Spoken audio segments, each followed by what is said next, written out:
जय हिंद, नमस्कार। मैं हूं एसपी सिंह बघेल। आप देखना शुरू कर चुके हैं रक्षक। रक्षक आपको ऐसा प्लेटफॉर्म देता है जो आपको राजनीतिक खबरें भी दिखाता है,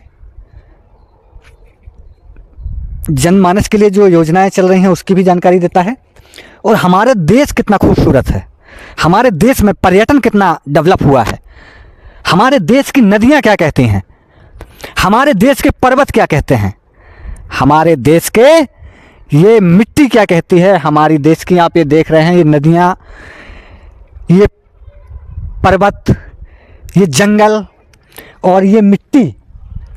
इस मिट्टी पर हजारों विदेशी आए, इसको लूटने की कोशिश की, लेकिन हमारे देश के वीर सपूतों ने उनके दांत खट्टे कर दिए और यहाँ से दौड़ा करके 7 समुद्र पार भेजने का काम किया है।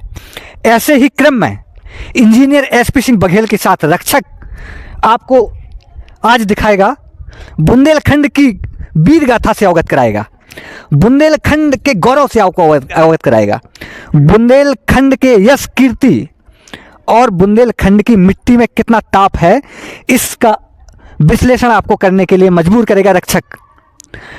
आज हमारे साथ बुंदेलखंड की मिट्टी से विशाल इस मां यमुना के तट पर जब आप कानपुर से निकलते हैं, लखनऊ से कानपुर के बाद आपको कालपी आप जैसे पहुंचते हैं तो कालपी एक ऐतिहासिक नगरी है, उसके बारे में हम चर्चा करेंगे। आप जो हमारे सामने पुल देख रहे हैं, ये पुल कहीं ना कहीं आज से लगभग 1947 में हमारा देश आज़ाद हुआ है, उसके पहले ये पुल बनाया गया है। तो आप समझ सकते हैं कि ये पुल में जो कारीगरी है, इस पुल का जो आर्किटेक्चर है, इस पुल का जो डिज़ाइन है, इसको बनाने की जो कला है वो अंग्रेज़ों के द्वारा इस पुल को बनाया गया है। वहीं हम सामने आपको एक अलग डिज़ाइन दिख रही है सामने, ये हमारे भारतीय इंजीनियर्स की देन है। जो ये पुल है ये भारतीय इंजीनियर्स ने बनाया है, और ये पुल है जो अंग्रेज़ों के द्वारा बनाया गया है। हमारे साथ एक थोड़ा हम लोग जल्दी से चलेंगे, थोड़ा सा स्पीड में हम लोग चर्चा को आगे बढ़ाएंगे।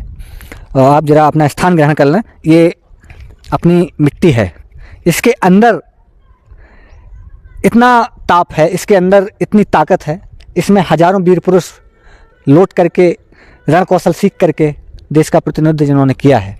आप सभी देशवासियों को आप अपना परिचय जरा दें। साथियों नमस्कार, मैं सुशील निरंजन, कौच तहसील, ग्राम बपोस्ट छानी, तहसील कौच, जिला जालौन। ये बहुत प्रसिद्ध है इनका क्षेत्र, और हम लोग आज जहाँ हैं इसके बारे में ज़रा बताएं कि ये बहुत विख्यात रहा है। चम्बल से लेकर के कई बॉलीवुड ने मूवी बनाई हैं, पान सिंह तोमर, फूलन देवी का नाम सबने सुना होगा। तो ज़रा बताएं कि ये कैसी वीर भूमि है, यहाँ से इतिहास क्या क्या जुड़ा हुआ है, और पीछे जो हम लोग अभी चर्चा कर रहे थे पुल के बारे में, ज़रा बताएं। देखियो साथियों, ये बुंदेलखंड है। बुंदेलखंड की अपनी एक भाषा है, अपना एक वैभव है, अपना एक नाम है। जहाँ तक बात ऐतिहासिक महत्व की किया जाए तो यहाँ पर आपके जो महर्षि वेदव्यास जी हुए हैं, जो महाभारत के रचयिता हैं, वो इसी पावन धरती पे जहाँ हम आपको खड़े हैं लाइव दिखा रहे हैं। बड़ी बात बता रहे हो यार। यहाँ से मात्र 3 किलोमीटर की दूरी पर आप देखेंगे तो महर्षि वेदव्यास की जन्मभूमि है। और अगर चूंकि इन्होंने वीरों चित की है, तो वीरों की अगर बात की जाए तो आला और उदल इसी बुंदेलखंड के महोबा जिला में उगे हैं। और यहाँ पे 5 ऐतिहासिक नदियाँ हैं, केन है, धसान है, पहुज है, बेतवा है, चंबल है। इन सबको हम आपको अभी गीत के माध्यम से अभी आप लोगों के बीच में प्रस्तुत करेंगे। अभी थोड़ा समझ, और अभी आप ये बताएं इसका इतिहास क्या रहा, चंबल का इतिहास क्या रहा, और फूलन देवी का जो गैंग था। हम लोग थोड़ा सा कुछ ज़मीन से जुड़ी हुई बातें करना चाहते हैं, लोगों को नहीं पता है जी। फूलन देवी का एक गैंग था, एक पान सिंह तोमर का गैंग था जी। इस तलहटी में इस पूरा किनारा है यमुना का, गंगा का, चंबल का, इन नदियों के आसपास हजारों घटनाएं घटी हैं, उसके बारे में ज़रा बताएं क्या विस्तार से है। देखिए, फूलन देवी के बारे में अगर विस्तार से आपको बताएं, कौन थी, कहाँ से? तो फूलन देवी का गांव का नाम गुड़ा का पुरवा है, और वो इसी कालपी जनपद जालौन की एक तहसील है जिसका नाम है कालपी। वो कालपी क्षेत्र की थी? कालपी क्षेत्र की थी, और वर्तमान में ये कालपी एक विधानसभा आ जाती है। और कालपी तहसील की वो रहने वाली थी। ग्राम का नाम है गुड़ाका पुरवा। अच्छा, तो फूलन देवी की अगर हम बात करें, यहाँ तो उनका कई बार आना जाना हुआ होगा। बिल्कुल साहब, कई बार आना हुआ, उसको विस्तार से पूरा बताएंगे। फूलन देवी की छोटे में उनके माता पिता ने शादी कर दी, चूंकि केवट मल्लाह जाति से वो थी। अच्छा, निषाद जिसको कहते हैं, केवट भी कहते हैं, कहीं कहीं बिंद कहते हैं, तो कहीं कहीं ढीमर भी कहते हैं, रायकबार भी, हमारे यहाँ रायकबार ढीमर कहते हैं। हरदोई चले जाएंगे तो आप कश्यप कहते हैं। तो मेरा कहने का मतलब है कि फूलन देवी की छोटी अवस्था में शादी कर दी। फिर छोटे के बाद फिर वो ससुराल में वहाँ रही नहीं, वहाँ से भाग के आई। फिर कुछ लोगों ने उनका शोषण किया, इतना शोषण किया कि सच घटना है, ये सच्चाई घटना है। आपने बैंडिट क्वीन के माध्यम से जो देखा है, वो तो मात्र एक सीरीज वगैरह थी, लेकिन उससे भी बदतर स्थिति उनके साथ हुई। पर उन्होंने वो बहमाई कांड किया, जिससे वो चर्चा में आई, देश में नहीं बल्कि BBC लंदन ने उनको बोला था। कितनी उम्र में उनका ये शोषण हुआ? ये लगभग 13 साल की उम्र में ही उनके साथ शोषण होना शुरू हो गया था। और मैं आपको बताऊं कि फूलन देवी ने जितना रोमांचकारी जीवन जिया है। ये लोग मैं थोड़ा इनके बचपन पे बात करेंगे थोड़ा सा।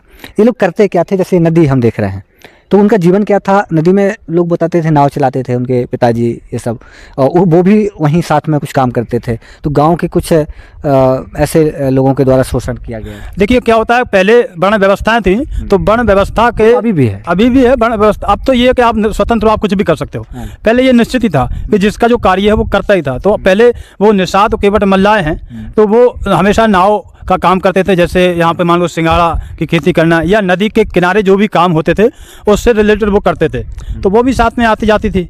फिर जब उसके साथ शोषण हुआ, शोषण होने के बाद फिर वो एक दिन मरने जा रही थी, तो बाबा मुस्तकीम मिले। बाबा मुस्तकीम ने कहा बेटा मरो नहीं, ऐसे मर जाओगी तो कुछ जीवन को समाप्त करना चाहिए, जीवन को समाप्त करना। फिर उसने जो है यही चंबल की नदी में, आप देख रहे हमारे पीछे जो देख पा रहे हैं, ये नदी है, यहाँ से चंबल निकलती है पूरी। तो फिर उसने जो है चंबल में कूद गई, और चंबल में कूदने के बाद फिर उसने जो है बहमाई कांड किया। बहमाई कांड के बाद फिर वो प्रसिद्ध हुई। बहमाई कांड क्या है? बहमाई कांड ये हुआ कि जिन लोगों ने उसके साथ अत्याचार और दुराचार किया था, उससे पता लगा कि वो लोग एक शादी में बहमाई गांव में गए हैं। तो उसी गांव में वो गई तो डकैती भी डाली, और वो खड़े हुए थे, उसमें ठाकुर बरादरी के लोग हैं। तो 22 लोगों को एक साथ उसने 22 लोगों की हत्या कर दी थी। इससे वो पूरे देश विदेश में चर्चा में आई थी।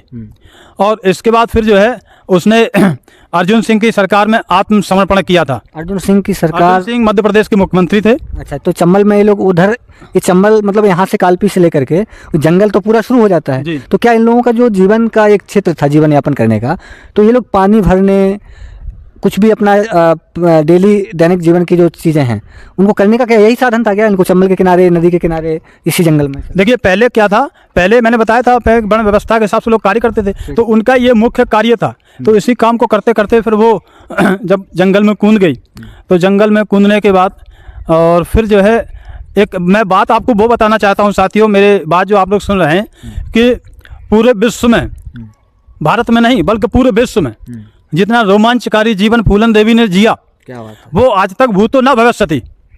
एक पल ऐसा आया कि फूलन देवी ने घोर गरीबी देखी, एक घनघोर गरीबी देखी। एक पल ऐसा आया कि उसने बहुत अमीरी देखी। एक दौर ऐसा आया कि पुलिस आगे उसके पीछे थी।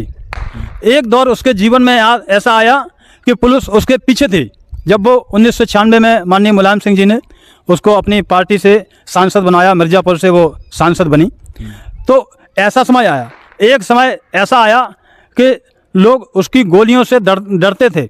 सॉरी, एक समय ऐसा आया कि वो गोलियों से डरती थी। दूसरा समय एक ऐसा आया कि लोग उसको देख के डर जाते थे। ये समय का विश्लेषण है, ये समय का विश्लेषण है। फिर मैं बता रहा हूँ, तो बीच में एक और घटना ऐसी घटी है कि जब वो जेल में ही बंद थी, ये सही घटना है, जेल में इन्होंने बच्चेदानी निकाल दी थी कि इस देश में दूसरी फूलन देवी पैदा ना हो। तो एक समय फिर ऐसा भी आया कि वो गोलियों से उसने लोगों को मारा। एक समय ऐसा भी आया कि वो अंत में गोली से ही मरी। तो इतना रोमांचकारी जीवन पूरे देश में विदेश में किसी भी महिला ने नहीं जिया जितना फूलन देवी ने जिया। तो मैं फूलन देवी को नमन करता हूं। और मैं मुलायम सिंह जी का किस्सा जुड़ा है, ये कैसे उनसे जुड़ पाया, कब से संपर्क में आए, कैसे उनको जिताया गया? देखिए, माननीय मुलायम सिंह जी के बारे में एक बात कही जाती है। मुलायम सिंह जी से जब भी पत्रकारों ने पूछा कि आप किस प्रकार के राजनेता हैं, आप किसी को भी टिकट दे देते हैं, गुंडा हो, मवाली हो, कोई किसी को भी आप टिकट देते हैं, तो माननीय मुलायम सिंह जी हमेशा कहा करते थे कि भैया ऐसा है, हम संत नहीं हैं, महात्मा नहीं हैं, हम एक राजनीतिक पार्टी चलाते हैं, हमको जिताऊ कैंडिडेट चाहिए। जनता उनका जिता रही है तो हमारे लिए वो सही है। बाकी काम न्यायालय का है, न्यायालय चाहे उसे सज़ा दे दे। तो इसी परिप्रेक्ष्य में जब वो उन्होंने देखा कि फूलन देवी को, चूँकि अब आप इसमें आपके दिमाग में एक बात ये आ रही होगी कि फूलन देवी जब इतनी पॉपुलर थी तो वो अपने संसदीय क्षेत्र से क्यों नहीं लड़ी। तो साथियों, आपको अवगत करा दें कि फूलन देवी जो थी वो निषाद समाज से थी, यानी कि ओबीसी अन्य पिछड़ा वर्ग से। और ये जो जालौन गरोठा भोगनीपुर संसदीय क्षेत्र है ये सुरक्षित सीट है साथियों। यही बहुत लोगों को नहीं पता है, यही एक कारण रहा है कि माननीय मुलायम सिंह जी फूलन देवी को मिर्ज़ापुर संसदीय क्षेत्र ले जाने का यही सबसे बड़ा कारण था। बाकी थोड़ी वो केवट और मल्लाह बेल्ट भी है मिर्ज़ापुर, लेकिन जीत का कारण यही था। तो ज़्यादा बहुत ना कहते हुए वीरभूमि के बारे में कहते हुए तो दो शब्द साथी आप लोगों को गुनगुनाते हैं। बुंदेलखंड के बारे में तो वैसे भी बहुत चर्चाएं हो रही हैं और मैं इस चैनल के माध्यम से धन्यवाद दूंगा आदरणीय बहन कविता शर्मा जी को कि जिन्होंने अभी यूट्यूब। कविता शर्मा का बड़ा फेमस है। देखिए कहा गया है कि वियोगी होगा पहला कभी आय से निकला होगा गान, तो वो शुरुआत से गाना तो गा ही रही थी। अभी आगड़ बम बागड़ बम नौन जांदा मिर्ची कम, इसके माध्यम से उन्होंने प्रसिद्ध खाओ तुम पर से हम काफ़ी है। बाकी आगड़ बम बागड़ बम नौन ज़्यादा मिर्ची कम खाओ तुम पर से हम। तो बहुत बहुत धन्यवाद है रक्षक टीवी के भी माध्यम से, और जो देख रहे हैं विभूतियाँ हैं। तो उसी में दो शब्द मैं आपको बुंदेलखंड की यशोगाथा